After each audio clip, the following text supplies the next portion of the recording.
ചെറുപ്പത്തിൽ എനിക്ക് സിനിമയോട് അല്ലെങ്കിൽ അഭിനയം മാത്രമാണ് സിനിമയിലൊരു പ്രധാന ഘടകം എന്നാണ് ഞാൻ വിചാരിച്ചിട്ടുണ്ടായിരുന്നത്. അങ്ങനെ അഭിനയിക്കാനുള്ളൊരു ആഗ്രഹമായിട്ടാണ് ഞാൻ പണ്ട് മദ്രാസിലേക്ക് പോകുന്നത്. മദ്രാസിൽ പോയിട്ട് അങ്ങനെ ആഗ്രഹത്തോടു കൂടി പോയി. പിന്നെ ഞാൻ പ്രൊഡക്ഷൻ മാനേജറായി, പ്രൊഡക്ഷൻ എക്സിക്യൂട്ടീവായി, പ്രൊഡക്ഷൻ കൺട്രോളറായി. എന്നിട്ടാണ് ഞാൻ സിനിമ നിർമ്മിക്കുന്നത്.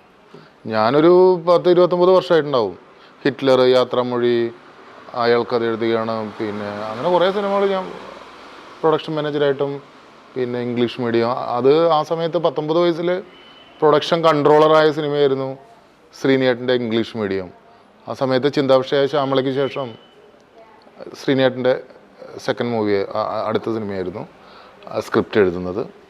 അപ്പോൾ അതിൽ കൺട്രോളറായിട്ട് വർക്ക് ചെയ്യാൻ പറ്റി. അത് കഴിഞ്ഞിട്ട് ഞാൻ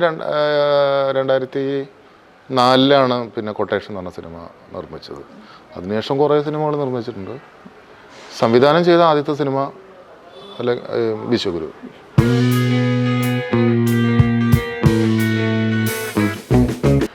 ഗോഡ് ഫാദറായിട്ട് എനിക്ക് ആരും ഉണ്ടായിരുന്നില്ല സിനിമയിൽ. നമ്മുടെ ഒരു മുതൽക്കൂട്ട് എന്ന് പറയുന്നത്, പണ്ടൊക്കെ ഞാനും വെള്ളി നക്ഷത്രവും ചിത്രഭൂമിയൊക്കെ വായിച്ചിട്ട് അതിൽ നിന്ന് കിട്ടുന്ന അഡ്രസ്സുകളും അങ്ങനെ ശേഖരിച്ചിട്ടുള്ള ഒരു ഇതാണ് നമ്മൾ സിനിമയിലൊരു ഗോഡ് ഫാദർ ഉണ്ടെങ്കിൽ എനിക്ക് മദ്രാസിലൊന്നും പോകേണ്ടി വന്നിരുന്നില്ല.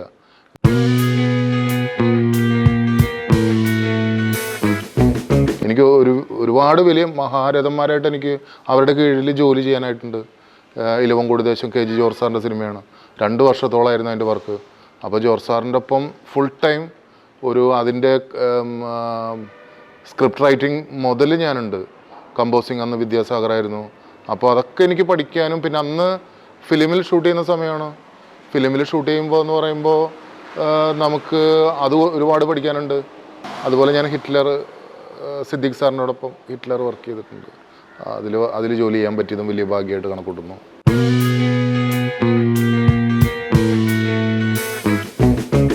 അപ്പം ഞാൻ വിചാരിച്ചിരിക്കുന്ന ഒരു സിനിമ എന്ന് പറയുന്നത് ഷൂട്ടിംഗ് മാത്രമാണെന്ന് വിചാരിച്ചത്. അപ്പോൾ ഗിന്നസ് എന്നുള്ള ഗൈഡ് ലൈൻസ് കിട്ടിയപ്പോഴാണ് നമ്മൾ മനസ്സിലാക്കിയത് ഒരു സിനിമ എന്ന് പറയുന്നത് script writing to theatre release. അങ്ങനെ പറയുമ്പോൾ എന്താ വെച്ചാൽ സ്ക്രിപ്റ്റ് എഴുതണം, പിന്നെ നമ്മൾ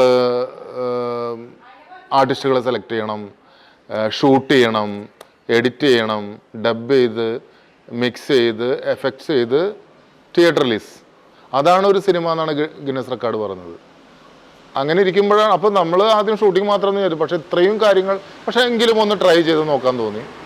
അങ്ങനെയാണ് വിശ്വഗുരു എന്നുള്ള സിനിമ ഉണ്ടാവുന്നതും. ഒരു ചരിത്രകഥ, അല്ലെങ്കിൽ എന്താ പറയുക, നമ്മുടെ മഹാത്മാഗാന്ധിജിയും രവീന്ദ്രനാഥ ടാഗോറും ഡോക്ടർ പൽപ്പുവും കുമാരനാശാനും എല്ലാം ഉള്ളൊരു, അങ്ങനെയാണ് ആ ഒരു ഇത് വരുന്നത്. അപ്പോൾ അങ്ങനെയാണ് ആ സിനിമ തുടങ്ങാനുള്ളതും. ആ സിനിമ നമുക്ക് ഉദ്ദേശിച്ച പോലെ ചെയ്യാനായി. 51 മണിക്കൂർ കൊണ്ട് കഥയെഴുത്ത് മുതൽ. അപ്പോൾ ഗിന്നസ് സെൻസർ ചെയ്യണമെന്ന് പറയുന്നില്ല, പക്ഷെ നമ്മുടെ ഇന്ത്യയിലൊരു സിനിമ റിലീസ് ചെയ്യണമെങ്കിൽ സെൻസർ ചെയ്തിട്ട് വേണം തിയേറ്റർ റിലീസ് ചെയ്യാൻ.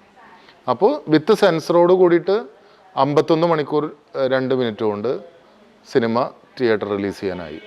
അതാണ് വിശ്വഗുരു. അതിന് ഗിന്നസ് റെക്കോർഡും നേടാനായി. ആ സിനിമ നിർമ്മിച്ചത് നമ്മുടെ മെഡിമിക്സിൻ്റെ അല്ലെങ്കിൽ AVA പ്രൊഡക്ഷൻസ് AV അനൂപേട്ടനാണ്.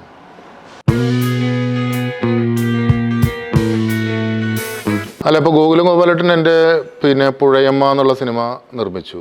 അപ്പോൾ പല സമയത്തും അദ്ദേഹമായിട്ട് സംസാരിക്കാൻ എനിക്ക് പറ്റിയിട്ടുണ്ട്. ഒരുപാട് കാര്യങ്ങളൊക്കെ തുറന്നു പറയുന്നതും, പിന്നെ അദ്ദേഹത്തിൻ്റെ അനുഭവങ്ങളല്ലെങ്കിൽ അദ്ദേഹം ഇതുപോലെ മദ്രാസിൽ വന്ന ആളാണ്. അപ്പോൾ ആ കാര്യങ്ങളൊക്കെ പറയുമ്പോൾ പുള്ളി പണ്ട് നാടകത്തിൽ അഭിനയിക്കാൻ പിന്നെ പോയ കാര്യങ്ങളൊക്കെ എന്നോട് പറയാറുണ്ട്. പക്ഷെ അദ്ദേഹത്തിൻ്റെ അച്ഛൻ അത്ര താല്പര്യം ഉണ്ടായിരുന്നില്ല. ആ ആഗ്രഹങ്ങളൊക്കെ മനസ്സിൽ വെച്ചുകൊണ്ടാണ് പിന്നീട് ജീവിക്കേണ്ട ഒരു ഇതിൽ വന്നിട്ടാണ് അങ്ങനെ മെഡിക്കൽ ഫീൽഡുമായിട്ട് ബന്ധപ്പെട്ടാണ് പിന്നെ മദ്രാസിൽ വരുന്നതും അവിടെ അദ്ദേഹം അവിടുത്തെ ജീവിതം, ഒരു പ്രവാസ ജീവിതം ആരംഭിക്കുന്നതും.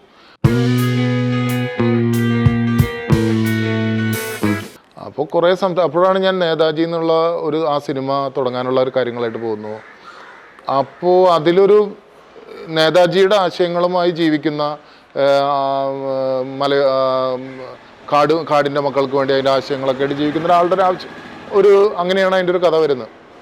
അപ്പോഴാണ് അങ്ങനെ ഞാൻ ഗോപാലേട്ടനായിട്ട് സംസാരിക്കുന്നതും അദ്ദേഹത്തിന് അത് ഭയങ്കര ഉള്ളിലെ ആ ഒരു കലാകാരനുണ്ടെന്ന് മനസ്സിലായത് എനിക്ക് അങ്ങനെയായിരുന്നു. നേതാജി എന്ന് പറയുന്നത് ഇരുള ഭാഷയിലെടുത്ത സിനിമയാണ്.